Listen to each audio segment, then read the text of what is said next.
Orang yang resiliensinya tinggi itu biasanya sulit ditaklukkan. Karena dia jatuh akan bangun lagi, jatuh akan bangun lagi.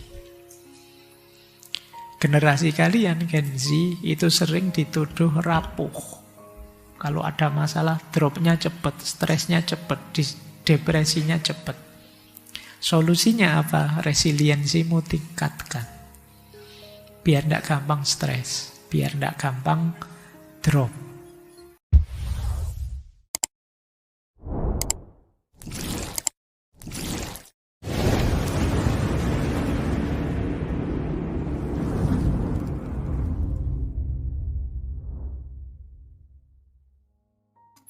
Assalamualaikum warahmatullahi wabarakatuh.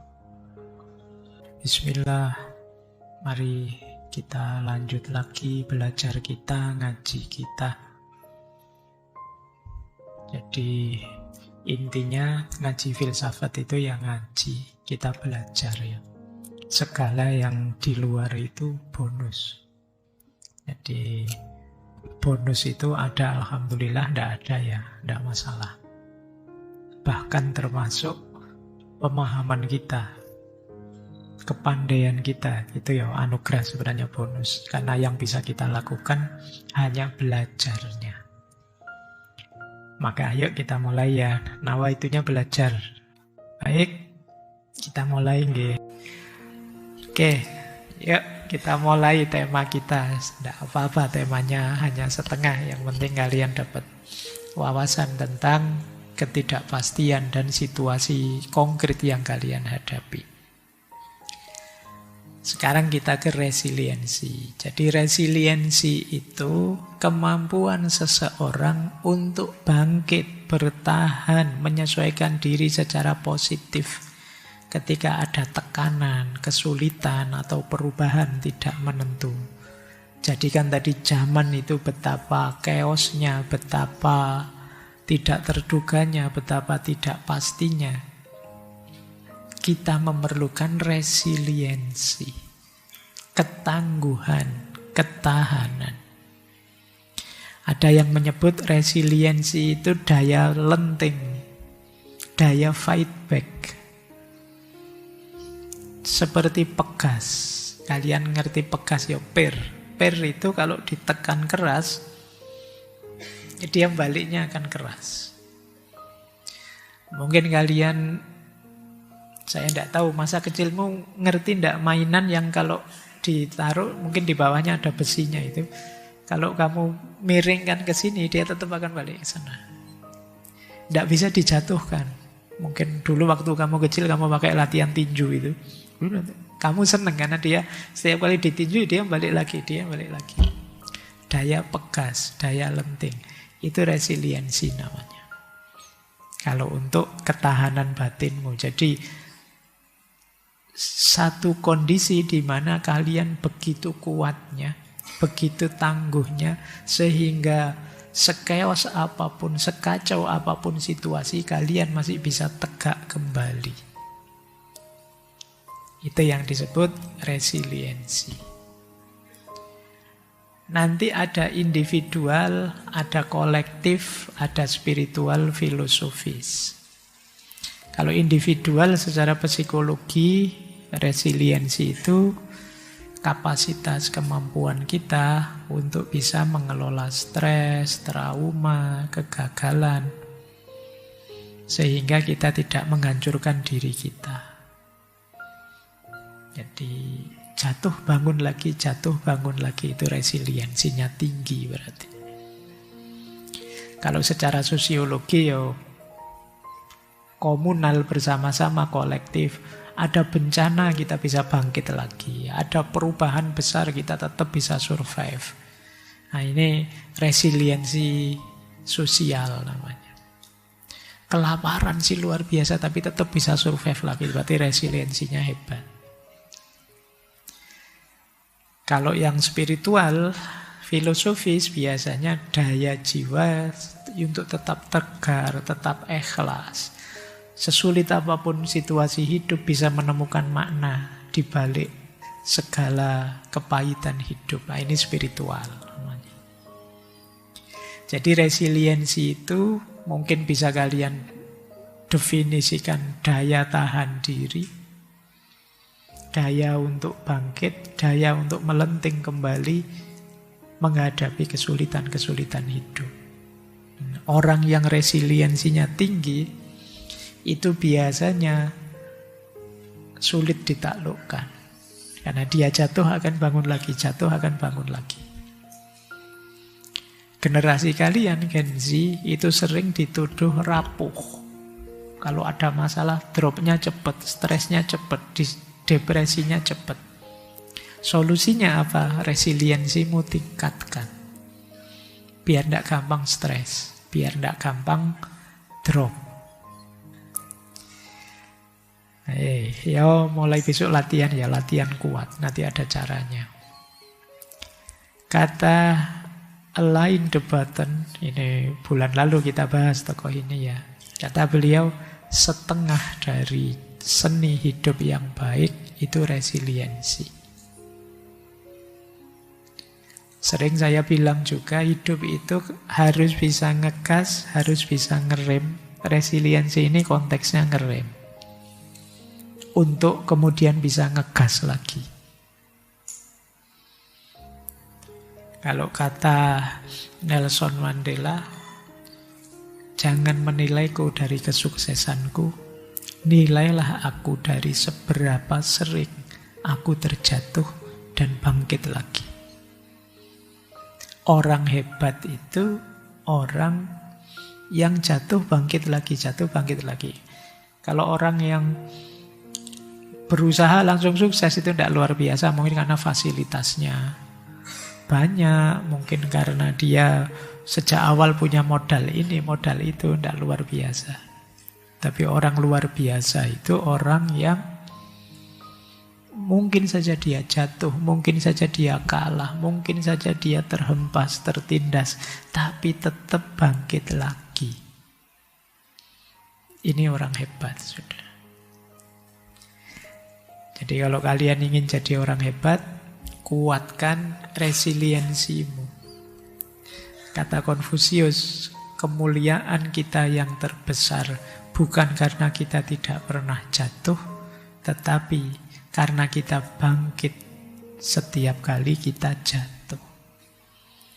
Jadi orang hebat, orang mulia itu adalah orang yang setiap kali jatuh bangkit lagi. Ya mulai ya, ini kalau diomongkan lancar enak.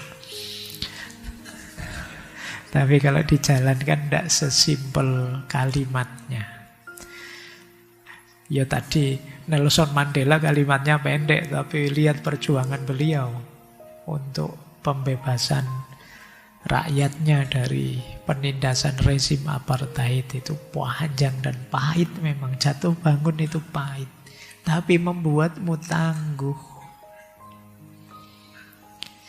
Jangan menghindari bahaya, jangan menghindari masalah. Hidup itu pasti ketemu bahaya, pasti ketemu masalah. Dan yakinlah setiap kali kalian ketemu bahaya, ketemu masalah, itu adalah kesempatanmu untuk jadi lebih hebat, lebih tangguh. Mungkin Tuhan mengarahkan ke situ dalam rangka biar kamu lebih hebat. Kalau hidupmu lancar terus, enak terus, ya daya resiliensimu mungkin tidak teruji, mungkin rendah. Oke. Nah ini 3 bentuk resiliensi. Yang pertama recovery, yang kedua coping, yang ketiga transformation. Ini nanti tak jelasin satu-satu ya. Kalian mungkin lihat gambarnya ya paham yang dimaksud.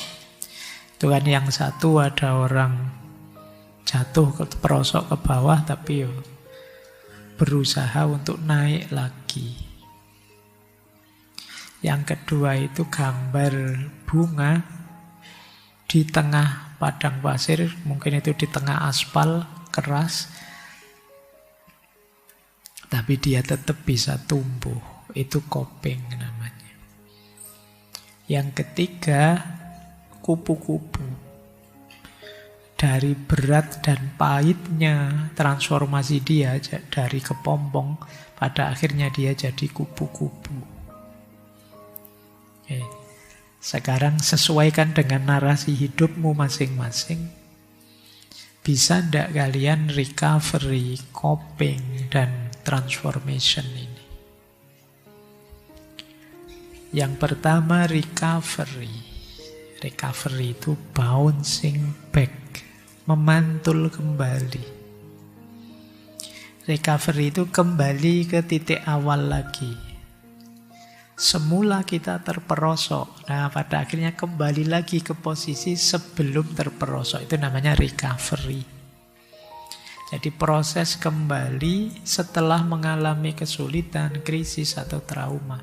Kayak kalian awalnya sehat, terus sakit, terus mati-matian berobat, akhirnya sembuh. Sembuh itu kan kembali ke fase sebelum kalian sakit. Mengembalikan keadaan seperti sebelum masalah datang. Setelah gagal ujian, IP-mu 3 sih, tapi terus semester ini nilaimu jelek semua. Akhirnya jatuhlah jadi 2 atau jadi 1, apa berapa. Nah, terus semester depan kamu mati-matian berjuang, mengulang juga, terus akhirnya ya masuk track lagi, 3 lagi IP-mu. Itu namanya kalian bouncing back. Kalian memantul kembali ke arah sebelum kalian jatuh. Nah, ini ya. Awalnya hidupmu nyaman. Terus punya pacar, jadi ruwet enggak karu-karuan. Terus putus, kamu depresi. Terus kamu berusaha bangkit lagi, kembali ke situasi awal seperti kamu belum punya pacar dulu, hidupmu nyaman lagi terus. Ini namanya bouncing back. Setelah ada masalah, kamu balik lagi. Banyak orang yang setelah ada masalah jatuh, sudah tidak bangun-bangun lagi, sudah. Depresi, stres berkepanjangan. Dia tidak mampu memantul kembali. Bayangkan ya nanti kalau kalian yang ada masalah, bayangkan dirimu sedang memantul. Atau bayangkan dirimu seperti gambar itu, kalian sedang mendaki lubangmu untuk sampai ke kondisi awal lagi. Ini kalau disambungkan seperti tema Minggu Layu lah, bagaimana kita mereset hidup kita kembali. Ini yang disebut bouncing back. Yang kedua, coping. Coping ini bouncing with, memantul bersama. Kalau ini ada yang bilang lebih hebat daripada yang pertama. Coping ini biasanya problem yang sangat berat. Kita tidak bisa kembali ke kondisi sebelumnya. Sudah terlanjur ketemu masalah seperti ini. Nah, coping ini kita bisa bertahan, beradaptasi dalam situasi sulit.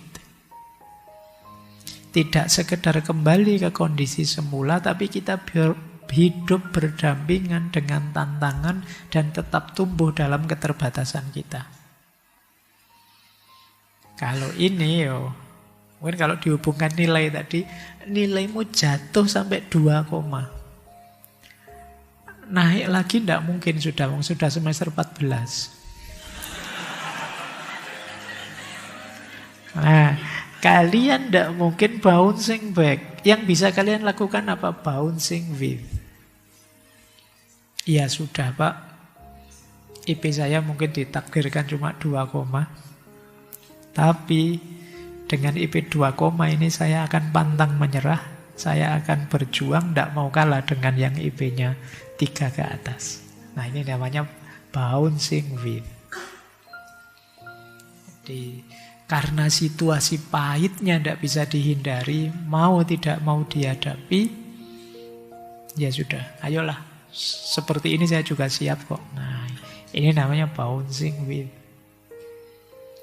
Mungkin ada kalian yang sakit misalnya. Kan ada sakit tertentu yang tidak mungkin bisa 100% sembuh kalau kita tidak bisa mengontrol diri kita. Mungkin diabetes lah, mungkin darah tinggi atau apa. Nah, rumus resiliensinya coping ini. Baik, saya siap hidup bersama penyakit ini, mengontrol diri, latihan, memodifikasi hidup agar tetap nyaman meskipun punya penyakit ini. Ini namanya bouncing with. Mungkin kalian dulunya kaya, tiba-tiba miskin. Dan tidak mungkin kalian bisa balik segera ke kaya raya seperti dulu. Tapi bukan berarti kalian hidupmu gelap terus depresi. Tidak. Kalian masih bisa dengan rumus bouncing with ini. Ini kalau mungkin ada peribahasa itu di barat, istilahnya apa? Sleeping with the enemy. Tidur bareng musuh. Sebenarnya kalian tidak suka, tapi ya tidak apa-apa, mau gimana lagi. Jadi kalau kalian mikir hidupmu di dunia ini dengan segala ancaman gempa bumi, kiamat, dan macam-macam, itu kan ada yang bilang secara ekologis kita itu sleeping with the enemy. Tapi dengan kemampuan resiliensi ini, meskipun tidurnya bareng musuh, tetap kita bisa enak tidur, ya ngorok, ya seneng, tidak masalah. Ini namanya bouncing with. Jadi istilahnya memantul bersama. Kayak kalian kehilangan misalnya, kayak tadi loh, kehilangan pasanganmu misalnya. Itu kan beratnya luar biasa. Alternatifnya kan dua, kamu kembali lagi nyari lagi seperti yang awal, atau ya sudahlah, kamu terbiasa kok hidup dalam situasi patah hati, enak-enak saja, itu nyaman-nyaman saja, itu namanya bouncing with. Coba ya, nanti makanya tadi saya bilang, coba perhatikan hidupmu, kalian ingin ada di titik mana untuk resilient ini. Jadi bouncing kayak tadi ya, yang sebelumnya bouncing back atau bouncing with. Kalau ini ada yang bilang ini yang paling hebat. Namanya bouncing forward. Memantul maju, transformasi. Kalau ini tidak sekedar kuat menghadapi masalah, tapi juga justru masalah itu jadi titik pijak dia untuk berubah lebih baik. Ini namanya bouncing forward. Dengan menghadapi masalah kita jadi lebih kuat, lebih bijak, lebih matang, lebih kritis. Ini namanya bouncing forward. Setelah sadar kayak tadi, setelah sadar nilaimu jatuh misalnya dan tidak bisa diperbaiki, ya kalian bisa menerima. Tapi dengan pijakan itu, sekarang kamu mereformasi dirimu besar-besaran. Kamu jadi anak tekun, kamu jadi anak yang lebih serius, kamu jadi ini, kamu bertransformasi berarti. Bouncing forward.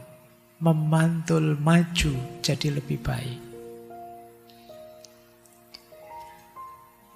Nah, coba perhatikan ya teman-teman 3 bentuk resiliensi ini. Di sekitar kita ada banyak sekali masalah. Kalian bisa kalau sanggup menghapus masalah itu biar masalah di sekitarmu habis, terus kamu kembali nyaman hidupmu. Bouncing back. Atau tidak bisa Pak, daya saya terbatas, tapi minimal saya bisa bertahan dan tidak rusak. Meskipun di tengah padang pasir, saya masih bisa tumbuh, berbunga dan indah. Ini bouncing with. Saya tidak tahu nanti tuntutanmu dituruti apa enggak. Tapi pastikan kamu tidak merusak dirimu sendiri. Pastikan kalian tetap bisa bouncing with, tetap bisa tumbuh, berkembang indah. Apapun situasinya. Apalagi kalian bisa transformation. Dengan berpijak pada masalah itu, kalian jadi lebih hebat. Lebih bijaksana. lebih berani, lebih tangguh, lebih luar biasa. Ini namanya transformation. Oke, baik. Itu ya, perkuat 3 aspek ini dalam hidup kalian. Hidupmu akan jauh lebih kuat, tidak lagi gampang burnout tadi, kelelahan atau depresi. Ya kalau tadi problematika narsis, burnout, depresi, ya paling tidak sisa narsisnya kan gampang. Narsis itu alamiah saja sih, orang pengen divalidasi, diakui orang, biasa saja. Efeknya tidak terlalu berat dibandingkan yang burnout sama depresi tadi. Jadi kuncinya di daya resiliensimu. Baik, sekarang kita cek gimana sih caranya mengembangkan resiliensi. Saya mencatat setidaknya ada 8 cara untuk mengembangkan resiliensi. Yang pertama, tentu saja apapun yang berhubungan dengan self-improvement, perbaikan diri, itu harus diawali dari self-awareness. Mengenali diri kita sendiri. Ya enggak mungkin lah kita bisa bertahan tanpa mengenali diri kita. Jadi diawali self-awareness. Emosi-emosi kita, pola pikir kita, kelemahan, kelebihan kita. Ayo kita kenali. Tanpa kita kenal diri kita, ya bagaimana kita bisa bertahan menghadapi situasi zaman yang tadi tidak pasti, chaos dan lain sebagainya. Jadi syarat pertama adalah membangun kesadaran diri, sadari. Saya tidak tahu dalam sehari-hari sejauh mana kalian hidup dengan sadar. Keputusan-keputusanmu hasil renungan yang matang, tidak sekedar ikut arus. Jadi sadari dirimu, sadari setiap keputusanmu. Dengan dasar mengenali emosi, pola berpikir, kelemahan dan kelebihanmu. Kalau sudah sadar, terus yang kedua mengelola pikiran. Ini uraian panjangnya boleh kembali ke sesi mindset dulu. Kita ada ngaji filsafat tema mindset. Misalnya gini, mengelola pikiran itu. Self-talk kita, mari ngambil self-talk yang positif, jangan yang negatif. Jadi self-talk positif itu apa? Pernyataan kita untuk diri kita sendiri. Aku sebenarnya bisa kok. Mungkin kemarin kurang tekun saja, besok aku akan lebih tekun. Ini lebih positif daripada kalian bilang, aku gagal, memang aku ini ndak cakep, aku ini ndak. Ini self-talk negatif. Bikin self-talk positif. Kalian nembak ditolak yo, biasa hidup itu ada diterima, ada ditolak. Sebenarnya dia ndak sadar saja sih nolak saya misalnya gitu. Dia ndak tahu istimewanya saya gitu. Istimewanya saya itu ditolak tapi tetap wah gitu. Kayak pokoknya kamu ngomong dengan dirimu yang positif saja. Seandainya ada kelemahan, bahasakan itu sebagai tantangan. Bukan kelemahan yang menjatuhkan kita. Terus reframe. Reframe itu ya kita ngasih frame baru. Kita berhadapan dengan masalah itu kita melihatnya bukan wah ini menjatuhkan, ini enggak. Kita membacanya ini peluang untuk saya tumbuh. Ini peluang untuk nambah pengalaman. Ini peluang untuk latihan berani. Ini peluang. Ini reframing namanya. Jadi ini berhubungan dengan mengelola pikiran. Kemudian latihan menerima hal-hal yang di luar kendali dan mengubah hal-hal yang bisa kita ubah. Ini sama ya, di Stoik juga ada banyak pandangan itu. Jadi Ini kunci kedua. Pikiran kita nanti jadi sumbernya ketenangan hidup. Yang ketiga, ya kalau ini niscaya ya, kesehatan fisik. Ya tetap kalian harus sehat. Sejernih apapun pikiranmu, kalau tidak sehat, ya lemes. Tidak ada gunanya. Pikiranmu tinggi-tinggi kalau kamu sakit. Gaya hidupmu yang sehat. Kemudian kuatkan jaringan sosial. Nyari circle yang mendukung. Jangan circle yang toksik. Nanti mungkin minggu ketiga ya, bulan ini kita membahas support system. Antara lain jaringan sosial yang mendukung. Penting adanya teman, jangan gaya. Kita itu tidak mungkin hidup sendirian tanpa bantuan orang lain. Akan selalu ada kepentinganmu dengan orang lain. Bahkan misalnya kajian kayak gini tuh, kamu Pak, saya datang sendirian kok Pak, duduk sendirian, tidak butuh lain. Bayangkan kalau lingkunganmu tidak support, misalnya beberapa ada yang seneng sandal-sandal yang bagus terus sandalmu hilang, itu kan tidak bisa, kamu tidak ada hubungan dengan yang akan selalu ada hubunganmu dengan orang lain. Se-introvert apapun dirimu, emangnya kamu tidak pakai baju? Bajumu itu apa ya? Kamu nanam kapas sendiri, kamu memintal sendiri, bikin kain sendiri kan? Ya tidak. Kemudian ngaji saat ini kamu butuh takmir yang nyiapin kopi, yang nyiapin tempat. Memang tidak bisa kita sendirian. Support system penting. Maka membangun resiliensi juga perlu jaringan sosial yang mendukung. Kemudian tentu saja spiritualitas bisa menguatkan resiliensi. Sabar, tawakal itu menguatkan sudah. Kemudian belajar dari kegagalan.